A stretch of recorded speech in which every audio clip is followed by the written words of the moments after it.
Welcome to the Hustle Class Podcast. It's your boy Jermaine. I am live and I'm not 25, but I'm almost there. So I know it's been a while since the last time y'all listened, but I hope that you took the time that of my absence to listen to some of the former episodes. Those of you who are looking to get into stocks or just make better money decisions. I hope you're listening to some of the former episodes. One of my favorite ones I made is called Stock Rona. It's episode 1. Literally, I talk about my take at the time on stocks and kind of how to understand it if you're not super well versed in terms of business or money or numbers, math in general, just to kind of understand the concept of stocks and the decisions that go into, kind of deciding what your approach is going to be or your strategy is going to be when it comes to stocks and investing. I do have some excuses for, I guess, the reason why I was there, but, excuses are tools of the incompetent. They build bridges to nowhere, monuments of nothingness, and those who use them seldom amount to anything except excuses. But, I definitely do have my share of issues that came up when I was trying to record. I think about 2 weeks ago, I had a microphone cord issue.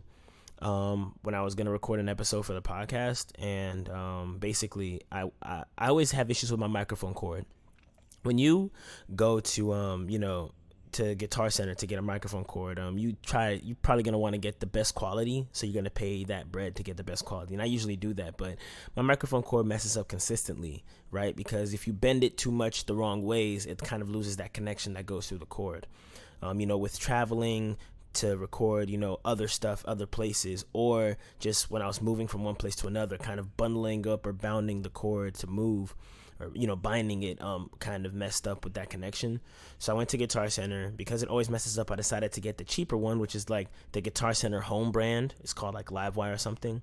And it ended up working terribly. It only worked like the first day I used it, which is for like the last episode that I had, which I think is about like July 11th or something like that, July 12th.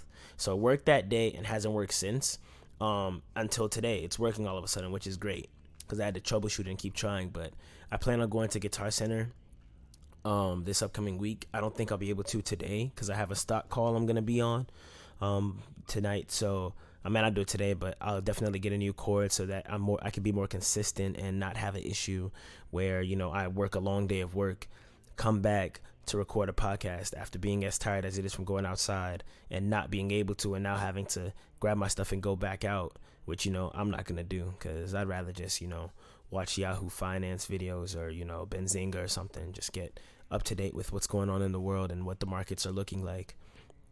I know the reason why I guess this episode's coming a little late too is because I had to travel this past week, so that was an end of the week thing, so I kind of was preparing for that and executed that, so I put the podcast on the back burner. But now, because I've been away for so long, I will definitely be on it this week. I will give you 3 episodes, so this one should be released, I guess you should be able to hear this on Monday, and then I'll have one on Wednesday for you and one on Friday as well. Then as next week comes, we'll continue our weekly meetups. But definitely, since there's been slack on my end, I'm gonna, double down and come harder. So Nipsey Hussle once said, you waste time, you just work some more. So don't get yourself down upon the moments when you feel like, I didn't utilize my time, or I didn't accomplish the goal I wanted to. Nip said, once you see that time has been wasted, just work harder. Like, the time is already gone. You can't get that back. But what can you do is double time, triple time, like work even harder. So, that's how I'm coming. So this week you're going to get 2 more episodes. Definitely something that came up that I wanted to definitely get into in one of the episodes this week is how kind of the game of poker and understanding poker can help you kind of understand how to operate in the stock trading world. I found that very useful. Granted, I don't play poker as much now that I'm into stocks, but I definitely am a poker guy, and I would say I have a couple, a good amount of time in playing poker. Not competitively necessarily, but I'm good, and I'll definitely feel like I can get into that. And you can see how playing a game, that you just buy cards. We all play, drinking games when you have fun with friends, or your go fishes, or the culture ones, like I think there's one called like Remy or something that I've played, and spades and stuff like that, the ones for the culture. So there are different games you can play with cards, right? But learning how to play certain games that will increase that database for how to operate in a business world would be definitely, an advantage to you. So I'll definitely go over that sometime. I'm hoping this week. If not, definitely you'll hear from it soon. But yeah, today's episode, I wanted to talk about something that was brought up to my attention that people might actually be engaging with. And so there's this rule of money called the 50-30-20 rule of money. And it's basically, about budgeting. And so I wanted to kind of get into that, that budgeting aspect to analyze this strategy of budgeting and, kind of giving my take on it and kind of how I approach budgeting, seeing if there may be some similarities, some differences, and seeing if maybe I'll actually adopt this or some of the stuff that have to do with this into my own life, and, put it in practice. So the 50-20 budget rule was coined. Well, it wasn't coined, but it was popularized by Senator Elizabeth Warren. And basically, she has a book, and it's called All Your Life, All Your Worth, the Ultimate Lifetime Money Plan. And basically, it talks about how, after tax, the income that you have left, you break it down into these categories and put it in certain places so that you can kind of utilize your money or maximize the utilization of your money after taxes. And so how, Elizabeth kind of gives it up is, okay, 50% of your money should go towards needs, 30% of your money should go towards wants, and then 20% will, you'll put away for savings. So that's kind of like the umbrella of it, right?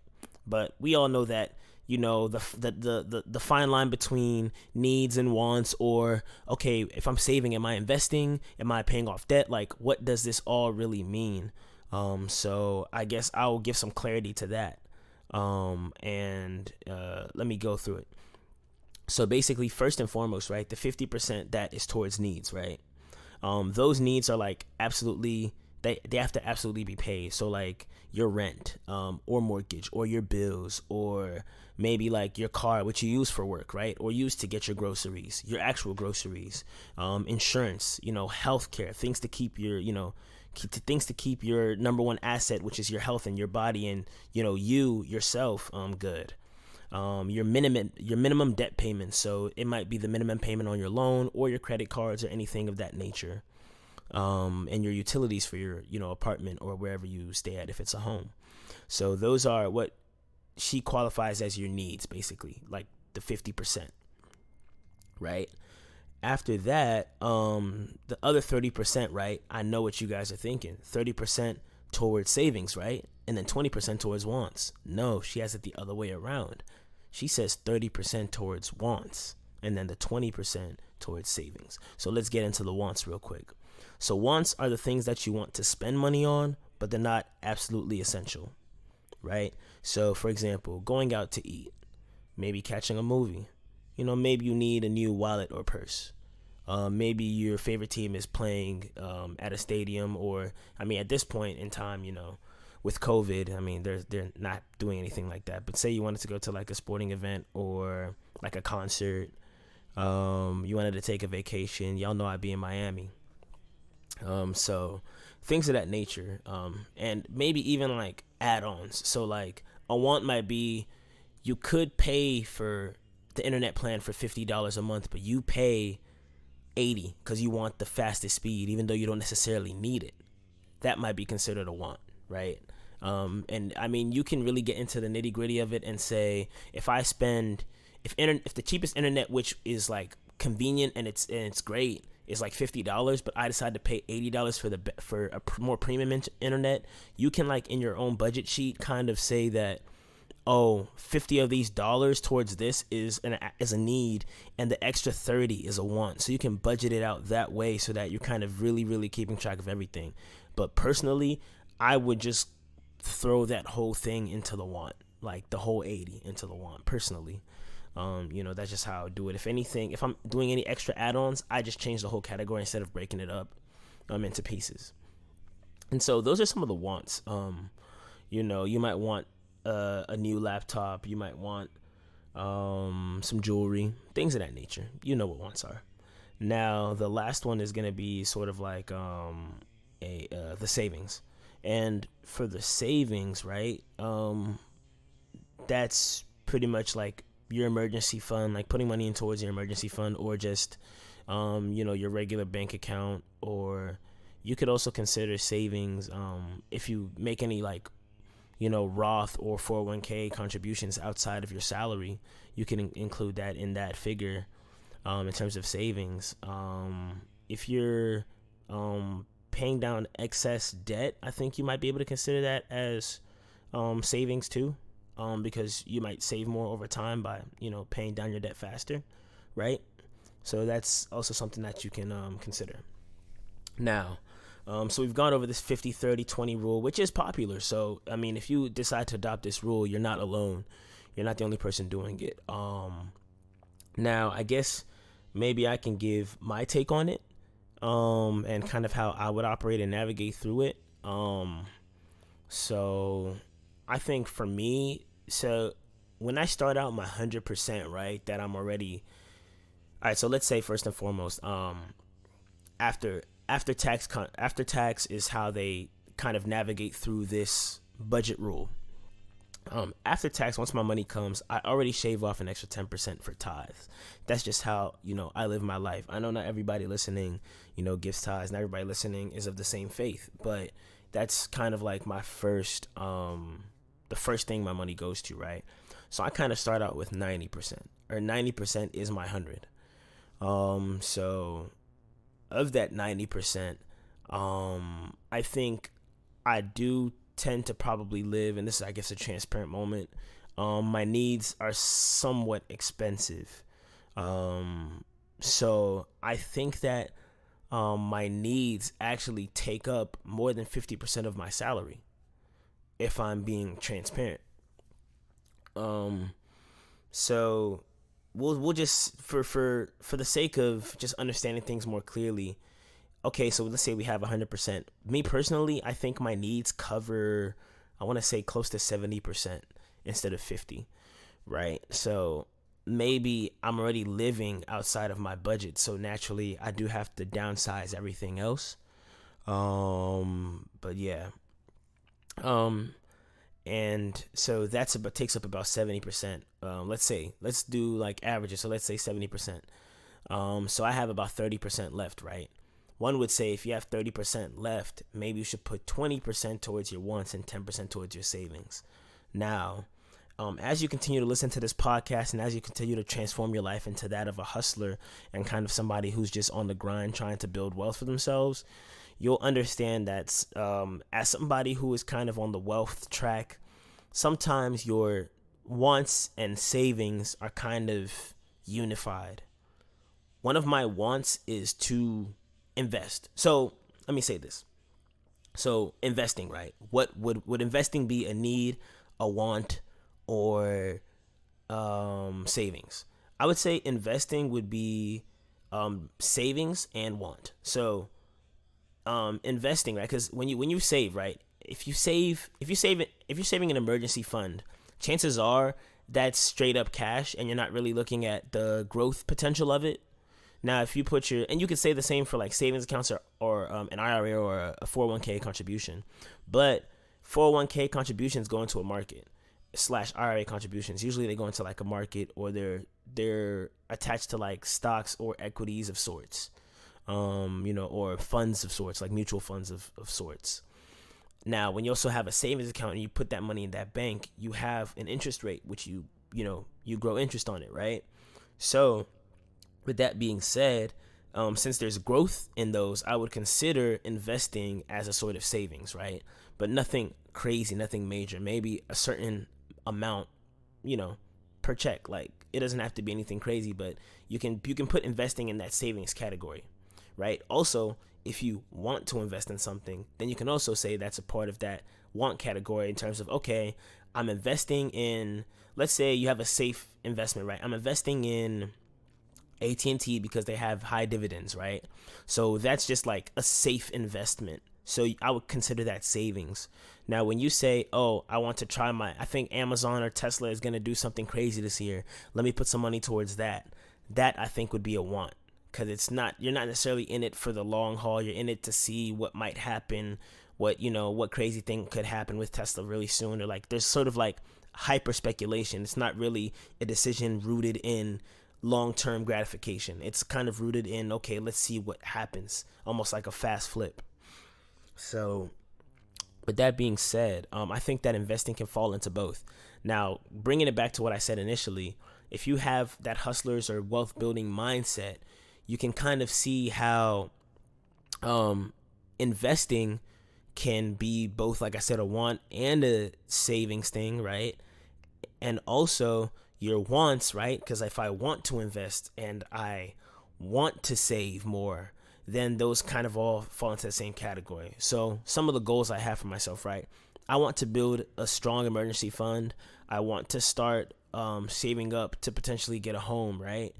So those are things that I want, right? Not things that I necessarily consider savings, not things that I need. Those are things that I want, right? But those things that I want, I have to save for. So my wants have tied into savings, right?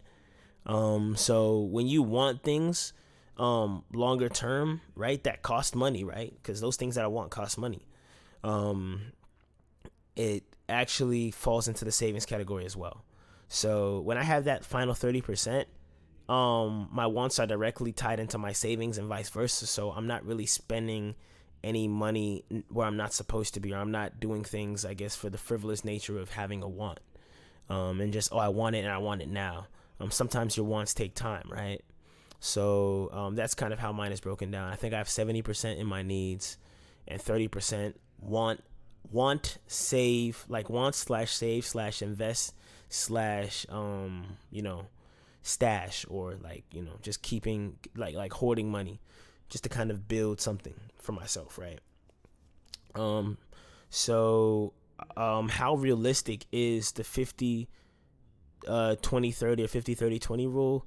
Honestly, I don't know, because it's kind of like, I guess when you're about to start your life of, like in your finance life, or just working or making money, I guess it's good to, or even if you're going to get a home or rent somewhere, I guess it's good to kind of think about the budgeting rule prior to you actually engaging. Because right now, there's literally nothing I could do to all of a sudden abide by the 50 30 20 rule. My lease is a year long and I've already signed it and I'm going to be paying, right? And my bills and my utilities, sure, I can kind of, I guess, manipulate those numbers based on my usage and how much I use them, right? And, all that stuff, like with your water and your electricity. But generally speaking, things are kind of set in stone at this point. So it might be too late for me to go exactly by that rule. But I think, it's still very possible to use. It's just you probably have to incorporate it earlier on. So, those of you who don't really have any budgeting strategies and are not really making a lot of money, or having to make certain decisions like, oh, where am I going to live, etc., that now's a good time to kind of have that idea, so that that if I have to budget 50% of my income after tax for needs, I would already know that, okay, these are my needs. I need 50% of my income for that. So if I double whatever those needs are, that's how much I have to make after taxes at whatever job I work at. So you see how you're kind of working backwards using a budgeting rule, right? And now keep in mind, the 50 30 20 isn't the only budgeting rule. There's probably a lot out there. This is just the one I'm talking about in this episode. But you see how understanding a budgeting rule, or having a sort of strategy when you're going in, can help you kind of like I don't know what the word is, but just kind of like go backwards and work reversal, and kind of understand, okay, if this is how much I need to have saved, this is how much I need to make. If this is how much I need for my needs, this is how much I need to make. And so you already have a target of salary you're looking to get once you get out there. Or you might have to understand, okay, I can't get this salary based on my current qualifications, so I have to get more qualifications, or I have to reduce what I would like for my needs to be, so that I can be able to actually abide by this rule. So for example, if I was like, oh, I need to have a crib like that's like $2,000 a month, like when you actually do the numbers and you realize, okay, I can't do that with anything I have in my current qualifications, you can bring that number down to, okay, I need 1,000 a month, or okay, I need 1,200 a month. Like you can actually like, so you don't find yourself in a pickle where now you have a job, that's not able to satisfy your finances. Because like a paycheck is not that paycheck is nothing, but that's not the end all be all. You get paid, obviously, you know what I'm saying, but taxes get taken out. You're going to want to put money in a 401k. You might have other plans like, a Roth or like an HSA where your money's going to. You might have insurance premiums, right? And then you have your debt. You know what I'm saying? It all starts adding up. So what I'm basically trying to say is you have to assess everything so that you know that you're not digging a hole for yourself before you even arrive. Because there's nothing worse than signing a lease, right? And thinking that, oh, I'm about to get all this bread. And then when the cookie crumbles and you see everything for what it is after tax, after bills, after debt, after all this other stuff, and you realize you never had enough you kind of like we're behind from the get-go. You never had enough to pay for anything, but you just thought you did with the illusion of a paycheck, right? So budgeting is highly important. But yeah, I guess that's my take on it. So I like the rule. I think it's a good rule. I think it's realistic if you apply it before you actually sort of start to engage. Like I said, get a job or start renting at a place. That's when the rule is probably very effective. But if you're already in the game or you already have things going on a certain way for you, I feel like it's kind of like you can't abide by it because, sometimes your needs are just automatic. Like if you have minimum payments and a certain rent payment and a certain bill payment, and it just adds up above 50%, I mean, what can you do to bring that down within the span of how long your lease is or how long your whatever is, right? So, but I like the rule. And I feel like I like it especially for people who have their wants aligned with their savings. So they want to save, they want to invest. Then it's kind of like, I mean, if instead of me, buying, say, what do I want more? Those Gucci loafers or, to go long on Tesla? Like if you have, that sort of mentality and your wants kind of outweigh like the more frivolous things, and your wants kind of are more in line of wealth building, I mean, it's going to be a winning situation. You're going to be living at your means by using the budget off rip. And then you're going to be getting ahead of the game because, the other 50% is kind of all encompassing of you heading towards a better financial future. So I like this 50-30-20 rule. I can dig it. So hopefully it's something that I can apply, once my lease is up. So a year from now.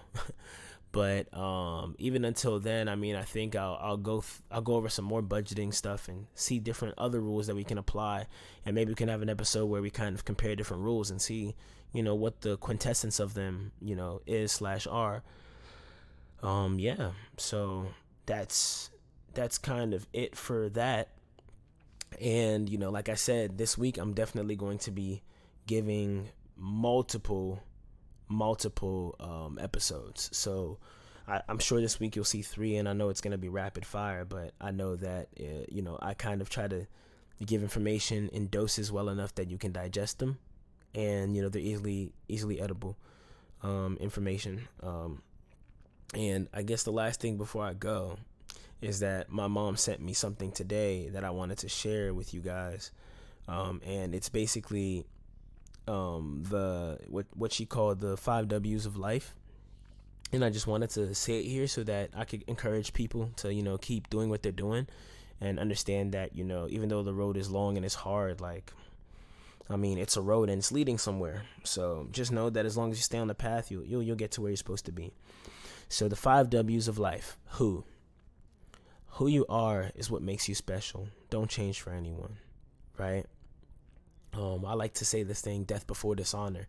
And a lot of people think it's, it might be militant or something of that nature because it sounds very gruesome, right? But, I mean, when you think of honor, it's kind of like, like kind of wearing things on your sleeve and understanding that, you are you, and you don't need to necessarily compromise who you are and what you believe, right? And so, you are what makes you special. Like, who you are is what makes you special. Like, you are special off rip. So don't change for anyone. Don't fold. Be yourself, right? What is the second W? What lies ahead will always be a mystery. Do not be afraid. Keep your faith. Fear is one of the most damaging things to a lot of us. It holds us back from so much potential greatness in our lives and beauty. And, fear kind of like stagnates us in many things. So, I would say that, we should understand that everything that lies ahead is always going to be a mystery. But we got to keep walking on that path towards where we're headed. The third W is when. When life pushes you over, be strong and push back harder. Pray and keep believing. So when life pushes you over, you got to push back harder. Don't quit. When things go wrong, as they sometimes will, don't quit. Where is the next W? There are choices to make. Make the one you won't regret, right? I always like being calculated. I feel like that's one of the best things that you can do. Just take calculated risks, because the risk comes from the fact that what lies ahead will always be a mystery. So that's the risk. But I mean, it's kind of like the cards fall how you stack them. Like, it's kind of like when you do things so deliberately and you're so calculated, it's almost like, even though you don't really know where exactly you'll end up, the road has already been paved by your decision making, right? So there are choices to make, and make the ones you won't regret. And the last W is why. Why things happen will never be certain. Take it in stride, trust God, and move forward. That's good. So sometimes, like, people like to harbor on the fact that things happen and how damaging it might be, X, Y, and Z. But why things happen, you can't really be certain of, like, why did it happen to me? Why did it happen to me? It's a question that we all ask. But what we do know is that when things happen, you can take it to the chin, shrug your shoulder, and keep moving, keep pushing. You got to be an unstoppable force, and that's what I hope everybody takes away from this. You need to be an unstoppable force in whatever you're doing. Let that passion drive you and take it to the next level. Keep elevating yourself. And this episode is quite long. I didn't think it would be this long, but that's good. So you'll hear from me 2 more times this week. And yeah, this has been Hustle Class. Talk to you later. Bye.